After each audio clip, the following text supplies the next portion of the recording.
On the northwestern coast of Norway, the waters of the Atlantic and Arctic Oceans merge and pour into steep-walled fjords, which indent the rocky and mountainous seacoast. There are to be found the villages and fishing stations of the Lofoten Islands, center of its great cod fishing industry. The simple wooden church of these hardy, God-fearing people is close by the snow-covered cemetery, where they rest eternally after their arduous struggle with life and the sea. During weeks of toil, the fishermen reside in huts and shacks, many of them government-built, surrounded by the odor of drying fish. Life in the villages the year round is deadly monotonous, except during the fishing season. Then the villages and stations come to life, and thousands of fishermen flock to them in boats which trace their ancestry back to the Vikings' ancient craft.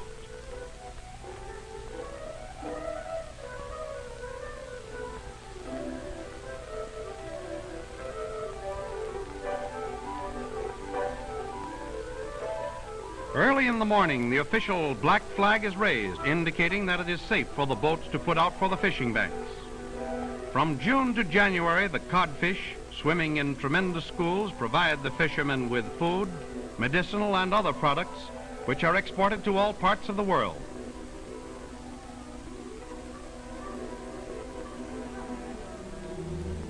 Big power trawlers which engage in net fishing haul their dories fastened one behind the other to the fishing banks.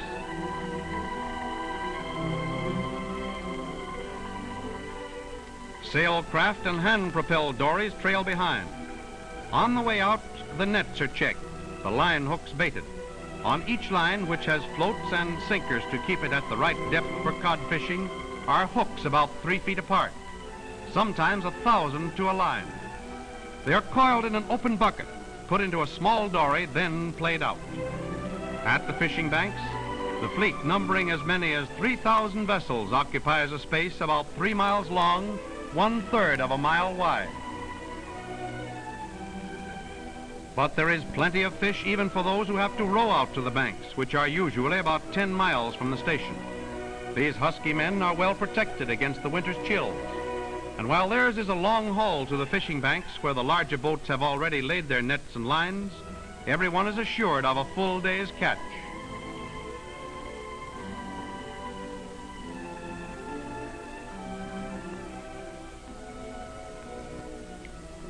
To fish with the long line is not very popular, but still many do it who cannot afford larger boats and nets.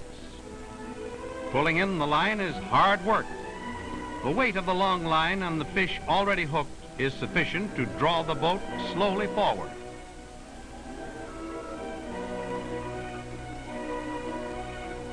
While one of the crew pulls in the line over a wooden roller, another gaps the fish and throws them aboard.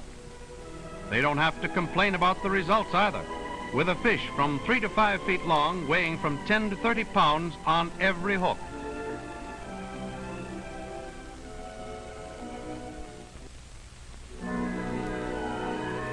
Besides the line fishing, there is net fishing. The nets, from 60 to 100, are fastened together and connected to floats and sinkers to keep them 30 to 80 yards below the surface at about the depth the cod swims. After this long trailer is out for perhaps 2,000 feet behind the vessel, comes the arduous task of hauling it in and taking care of the catch. It takes a full day to let the nets out and haul them in again.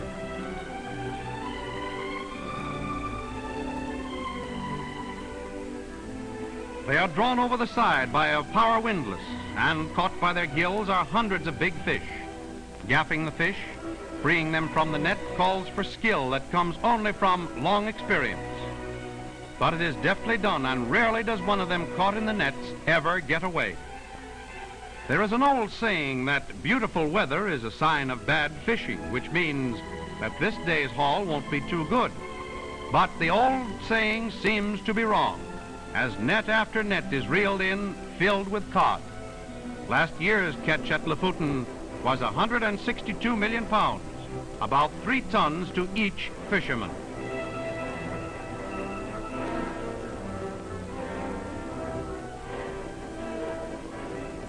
As the catch piles up, the nets, which are the working tools of these craftsmen of the sea, are stowed away and the weights carefully placed in order. It is a government rule that all boats must pull in the same direction. But even with this precaution, nets approximately 5,000 yards long will drift across each other and become entangled. But it is a point of pride with fishermen never to get so tangled up that they cannot free their own nets. The snarls separated, each boat follows in its own course, hauling in its gear and fish. Net after net is winched on board, but it takes a rather long time before they have their 3 miles of net safely in.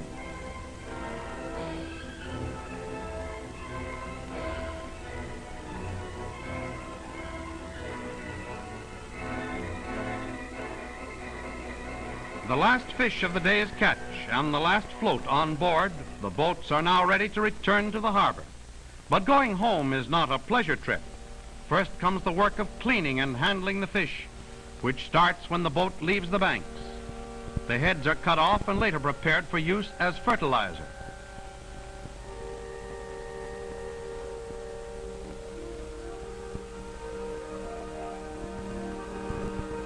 The entrails are removed and cast overboard. And great flocks of seagulls follow the fleet swooping down on the refuse.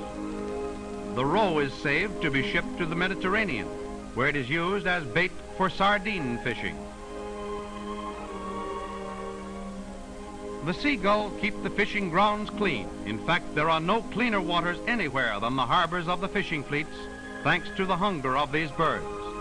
The large boats of the fish buyers patiently await the return of the fleet and their cargo. It is not unusual for the work of handling and cleaning the fish to continue after the boats have returned to the fishing stations. The livers are carefully removed and put away to be sold to the cod liver oil processing plants. I guess that's something we have all tasted. The fish are inspected by the fish buyers.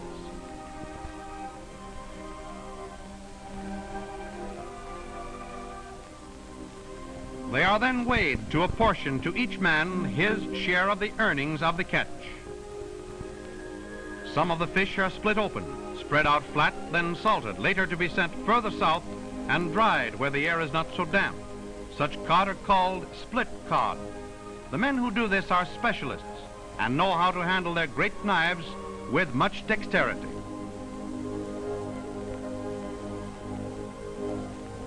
The tongues are cut from the heads.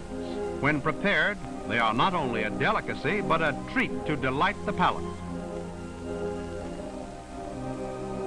On shore, there are other tasks to be done. The nets have to be hung on poles which are outside their doors to dry in the crisp breeze.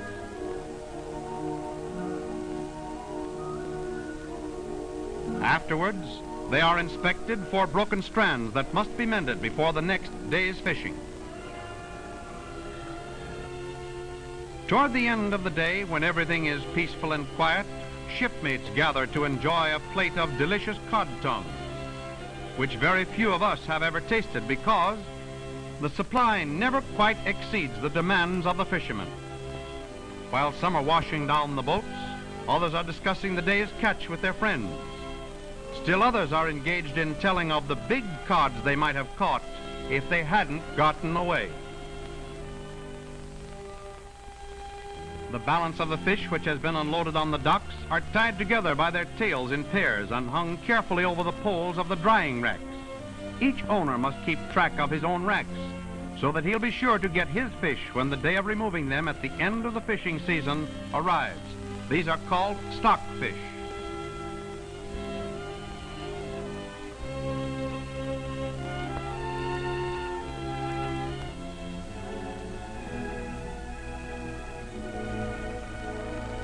As the dawn of a new day rises over the Lofoten Islands, the place that has been called the land of sagas, of poverty and riches, of friendship and struggle, the boats glide out toward the fishing banks. A splendid sight, a proud fleet, the fleet of a peaceful work.